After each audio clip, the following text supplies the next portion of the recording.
Today I wanted to tell you how I make my morning coffee.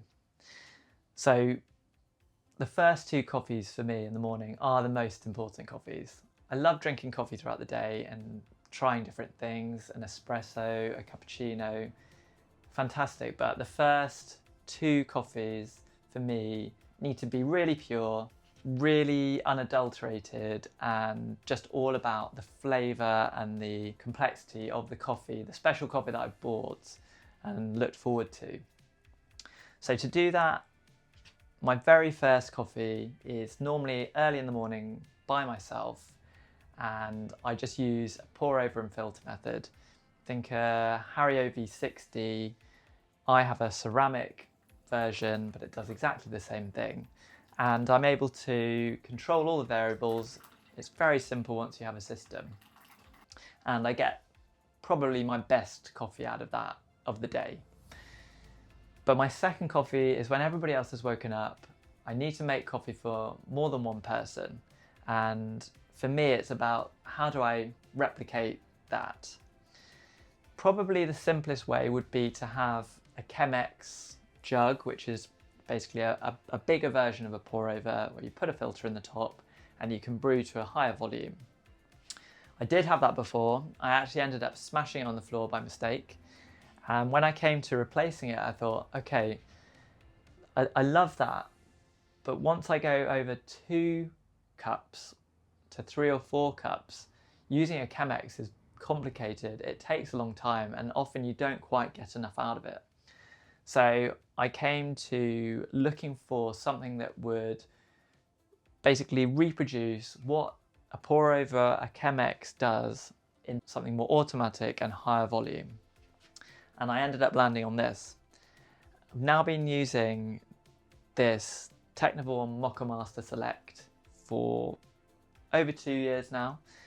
And it is one of my favourite things in the kitchen. It's super reliable and it does pretty much match the quality of coffee that I get from brewing with the pour over method. So I'll tell you a little bit about the machine and then I'll do a full brew just to show how easy it is. So Technivorm are based in the Netherlands and started making these machines in the late 1960s. This general design came out in 1974 and it's just been gently iterated over the years and more or less looks the same as it did. In 2019, for this particular model, they added a button to control the flow rate and I guess just generally tweaking it, but other than that, it is the same piece of equipment. It does like 2 things really well, which is basically what it needs to do. It controls the temperature of the water really well and the flow rate really well. It does also have a heating pad here, a heating plate, which keeps the coffee at between 80 and 85 degrees. Some would say that's not the best feature of the machine. It's just a sort of nice to have. I probably agree. I would tend to pour my coffee as soon as it's brewed, but if you have to disappear off somewhere just as your coffee's finished brewing, you can come back 20 minutes later and it will still be nicely drinkable. It would go to 40 minutes before automatically turning the machine off, which is obviously a good safety mechanism. But the purists might say that having the heat from underneath it for too long will sort of cook the coffee and lose some of the flavour. So maybe. The 2 main features are that the copper heating element delivers the water at between 92 and 96 degrees Celsius, which is the optimum range for coffee extraction. It sends the water up here via a bridge delivery system. This has 9 holes in it, which sprays the water out fairly evenly across the coffee bed in the filter here, and then it will slowly extract through. There's a couple of things there. So firstly, the rate that the water goes through is based on a half volume and a full volume. A full volume is around 1200 millilitres. If you're going to brew that much, the speed of the flow rate will be slightly quicker, just so it's not to over extract in the greater amount of coffee. So that's quite important. I normally brew a half volume, which is about 600 mils, 2 good sized mugs like this, and that will slow the rate down a little bit so that there's more chance to extract the lower amount of coffee. The slight criticism that's been given to this machine is that the arm delivery system doesn't spray the water out sufficiently across the bed of the coffee. You do want the coffee bed to be fully saturated as it's brewing. It's debatable, it probably does an alright job, but one thing I normally do just as the water starts going is get a little teaspoon and just mix in those first few sprays of water, and then by that time everything's saturated and it starts flowing evenly. So I think it's a pretty easy workaround. So apart from that, that's really it. The temperature is right, the timing is right, you get it set up. I do that little workaround and then just leave the machine. I go away, open my office and turn my computer on, and then by the time I'm back, it takes 6 minutes to do a full brew.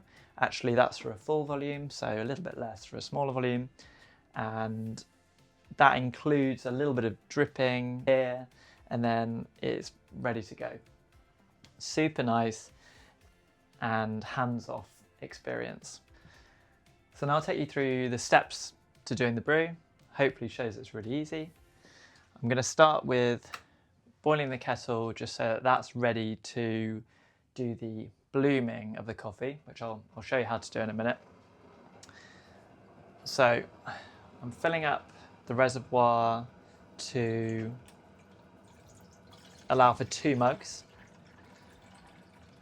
Previously marked on the height of the right level for the coffee here, just so I can do it the same every time.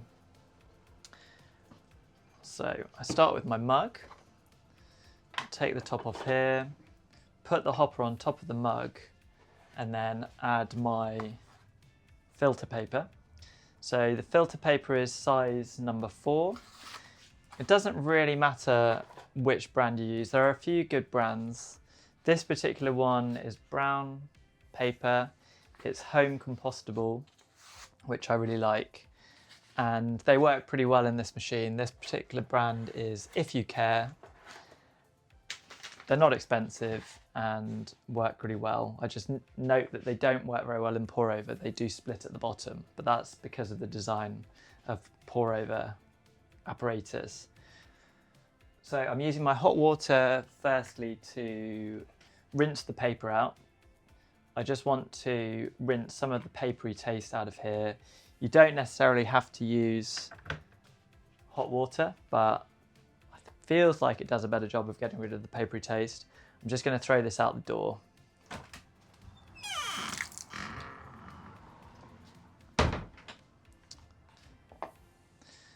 The coffee I'm using today is something I picked up at the London Coffee Festival from a roastery called Conscious. This one is a Pacamara variety, which I understand is a hybrid variety that was developed in El Salvador, and it's really interesting. It has very big beans, probably a third bigger than you'd normally see. I've had Pacamara before from a roastery in Colombia, and it's absolutely delicious. These guys have done a really good job of roasting this. It's really fruity. They're calling it fruit salad, mango and pineapple notes, and I definitely agree. It's very, very fruity and really, really nice coffee. This one was £15, 250 grams, and I think it's a really good price for this coffee. So I've ground it to a medium coarse grind. which I generally recommend for this machine. It's very difficult to specify an exact grind level because everybody has a different machine and they all work slightly differently. For mine, I just go to the medium setting and put it 2 notches towards the coarse, and that seems to work for me, but I would recommend doing the same on your machine and then just tweaking to taste. You probably have a rough idea after a few goes. So that's going in here. Just make sure it's all there and even on the filter. And then I'm going to take my scales and put everything on the scales and zero the scales so that it's only the water I'm adding that's going to be counted. I'm going to boil my kettle again, just so I have a sort of reference point for temperature. Obviously you can have a kettle that shows the exact temperature, and you can have kettles that only heat up to that temperature. It's definitely something I'm going to invest in because it does make things like doing this much easier. Day to day though, I let it boil and then I count down a minute. I normally have a timer in the kitchen just to know that it's probably gone down to about 96 degrees, and that's where I want it to be. So we're at a minute now. I'm going to zero my scales again just to make sure that it's showing on a 0, and I'm going to pour out 75 mils of water into the coffee to allow it to bloom.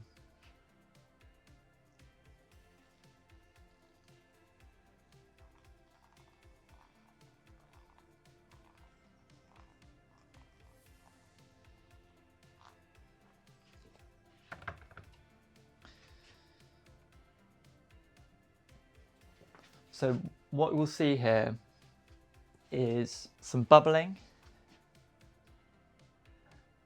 and some foaming, and this is basically the release of carbon dioxide. And you want to do that because there's too much carbon dioxide coming out during the brew. It can affect the quality of the taste.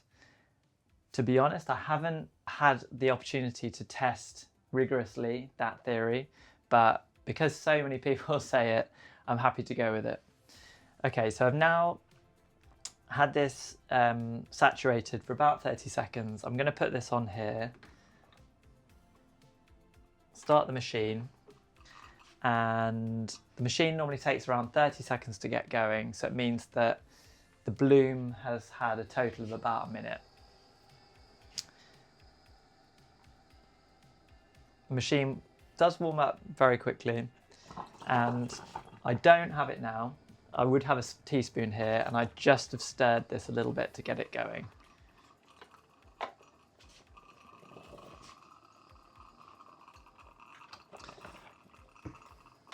So now we can let it go. It'll take probably about 4 minutes to do everything, to do the full water flow and then just the final dripping.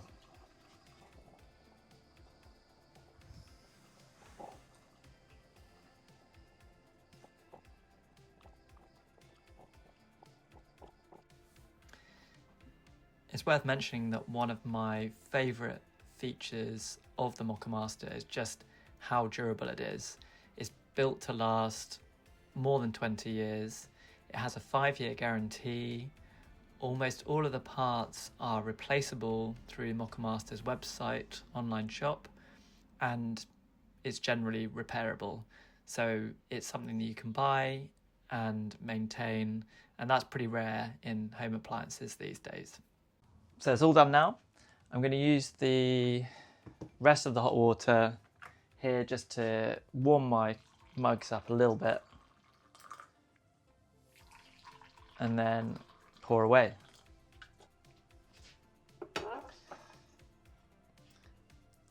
We can hopefully see that we're left with a really nice looking colour here. Quite light, this is a light roasted coffee.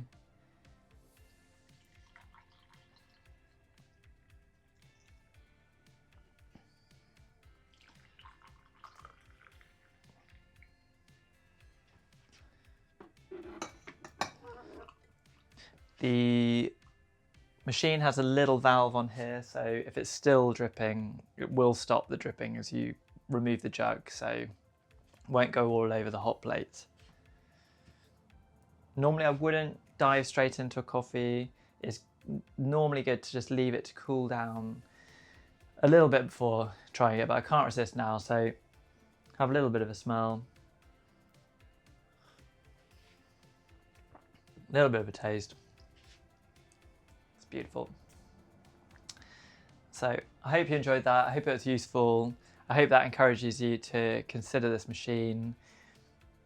I was at the London Coffee Festival a couple of weeks ago, and a lot of the top coffee roasters in the UK were using this machine to showcase their best coffee. So I think if nothing else, that's a pretty good endorsement.